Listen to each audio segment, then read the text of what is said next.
I speak to you in the name of the living God, blessed Trinity and lover of your souls. Amen.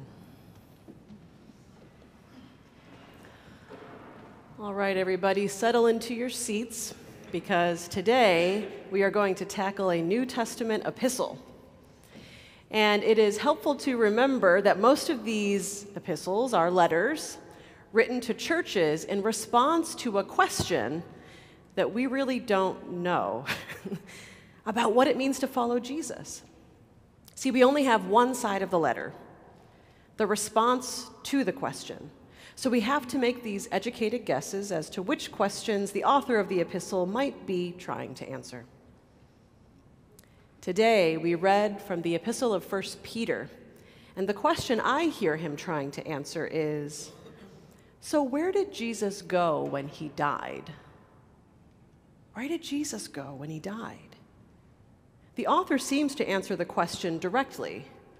Where did Jesus go when he died? Jesus went and made a proclamation to the spirits in prison. Oh, okay. To our 21st century minds, we might be wondering, who are these spirits? Where is this prison? And then as we read further into the text, why is Noah's ark here? And what does water have to do with Jesus' death? The terms start to sound like the stuff of mysticism and mythology, and they just might be. At least the mysticism and the mythology of the century in which these letters were written. If I were to ask you today to draw me a picture of the universe, you might begin by drawing a bunch of stars or clouds of dust, or even the sun with planets circling it, 8 or 9 planets, depending on when you graduated from kindergarten. But a millennium ago, or 2, if I asked you to draw me a picture of the universe, you'd begin by drawing something that looks like a pebble in a puddle. A pebble in a puddle. 6th century BCE Greek philosopher Thales of Miletus is said to be the first to have conceptualized Earth's geography within the cosmos. He claimed that everything in the cosmos comes from water, and that the Earth floats on water like a piece of wood in a pond. The Earth was understood to be flat but circular, and enclosed in this cosmic ocean. This is what the New Testament map of the universe would have looked like in the mind of our author. And like intergalactic sailors, or even fishermen, the ancients would have imagined that they could navigate the cosmos via celestial seas. There are, in fact, epic tales of a sun god who sailed the edges of the sky in a golden chalice, and of a supernatural ferryman who carried the souls of the deceased across the rivers of the underworld that separate the realms of the living and the dead. That pebble floating in a pond is likely what the author of 1 Peter imagined as he described to the early church where Jesus went when he died. Today, we read Jesus went to proclaim to the spirits in prison. And in just a few more verses after these ones, 1 Peter will tell us that Jesus also went and preached to those who are now dead. Biblical scholars believe these are 2 different geographical locations on that map of the cosmos, 2 different places in the spiritual realm. So let's try and find them on our cosmological map of the 1st century. I'll begin with some context. There are 2 mythologies that I see at work here in this passage. One is Greek and one is Jewish. We'll start with the Greek one because that one might be a little more familiar. And 1 Peter was likely written in the Greco-Roman Empire in the 1st century, where the water that encircled the earth was known as Oceanus. Imagine an archery target. In the center is the earth, and then the ring around it is an ocean. And then a ring around that is the sun, the moon, and the stars. This is how the sun and the moon rise and set on the edges of the sea. They go in and out. Then beyond that ring is the Olympus ring, where the gods dwell. And beyond that ring is a ring of celestial fire, which encloses humanity within time and separates us from the eternal that lies beyond. Now let's zoom back into the Pebble. Where are the dead on this map? Well, the Pebble is composed of a great sky dome above, where the gods and angels can interact with the living, and a great pit of the underworld below its surface, where the demons and the dead dwell. 1 Peter tells us that when Jesus' body died, his spirit was still alive, making it possible for him to traverse these cosmic waters above the sky dome and below the underworld. And guess what? Jesus is not the first person to traverse Oceanus in this way. One familiar figure who went on a similar journey is the Greek demigod Hercules. Have you heard of him? Hercules' stories were around for hundreds of years before Jesus ever walked the earth. And I think it's weirdly cool to imagine that Jesus may have heard the stories of Hercules as a kid. Hercules was half god, half human, and very strong. So he was constantly being sent on missions by gods and kings. He once sailed in the sun god's boat above the dome of the sky. And in another instance, he rowed a demon's ferry across the river of the underworld to kidnap the guard dog of Hades and give humankind access to the realm of the dead. Like Hercules, Jesus traversed the cosmic waters to preach death's defeat to those who had died and were now in the underworld, as well as to proclaim to the spirits in prison, which was below the waters that separated the underworld from the lower edges of the Olympus, where the lesser gods dwelled.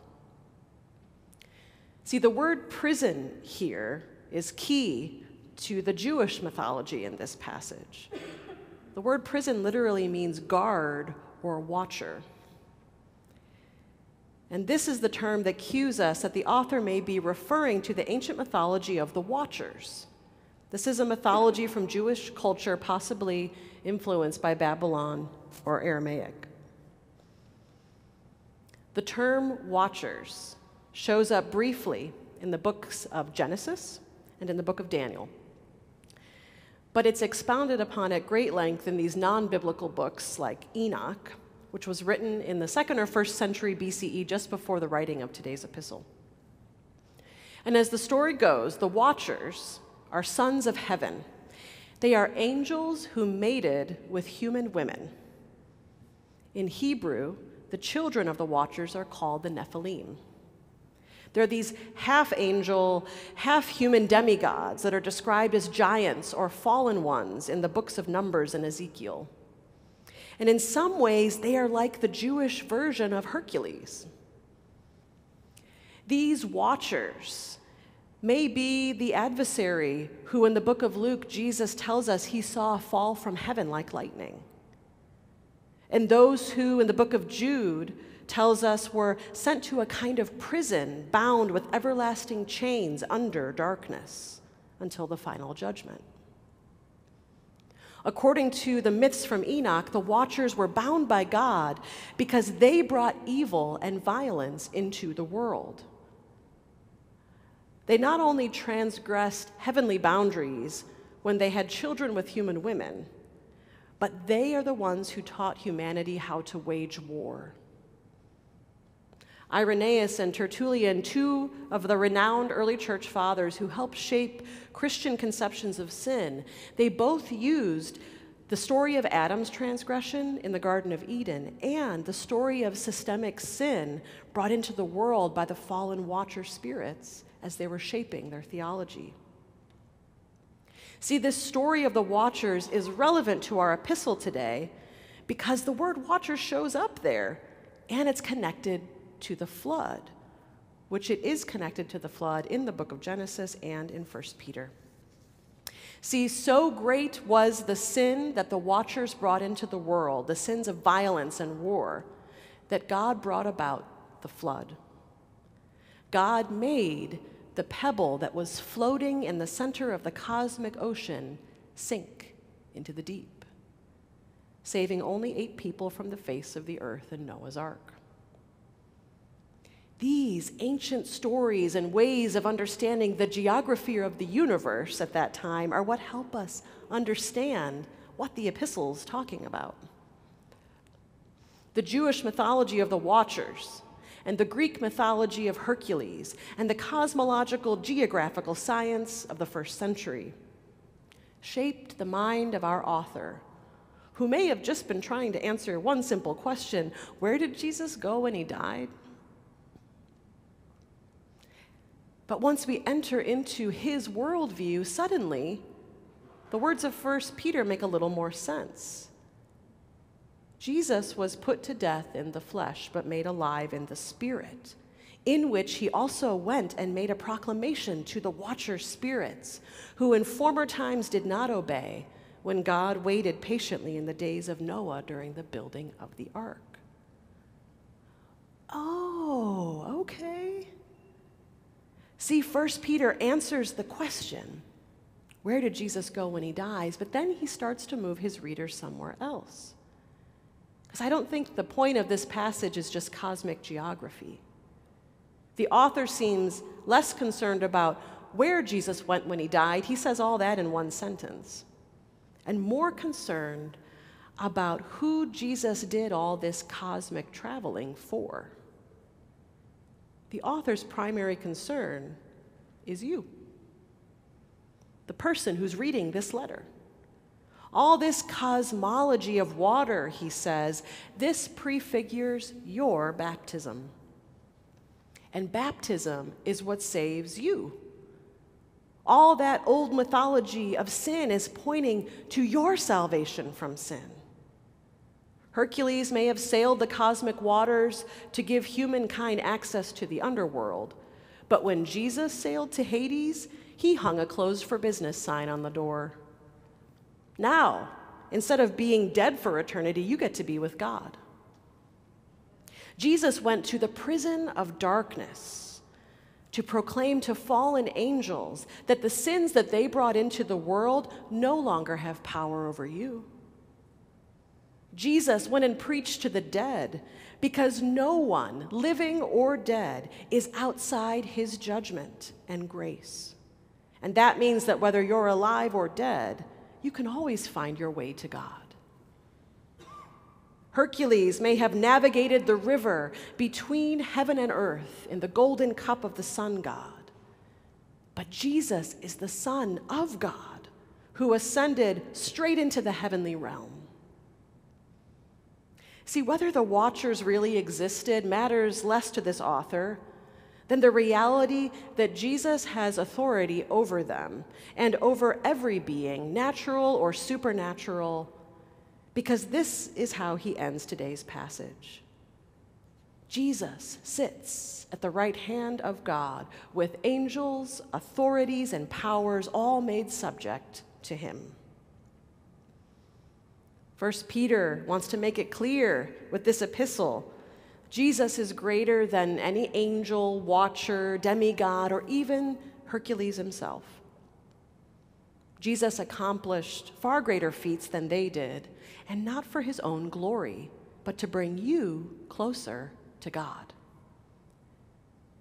This is why we get this text today on the first Sunday in Lent, because it narrates Jesus' journey into death. The author the author's takeaway for his reading is basically this. If you want to tap into all this really cool cosmological stuff that Jesus is doing, John the Baptist has already shown you the way. Thales of Miletus was onto something when he told us that everything comes from water. God may have once dipped the pebble of the earth into the puddle of the cosmos in the time of Noah, but God promised never to do that again. At that time, God rid the world of sin to remake it through water into something righteous. But now, God asks you to dip yourself into the waters of baptism to be born again.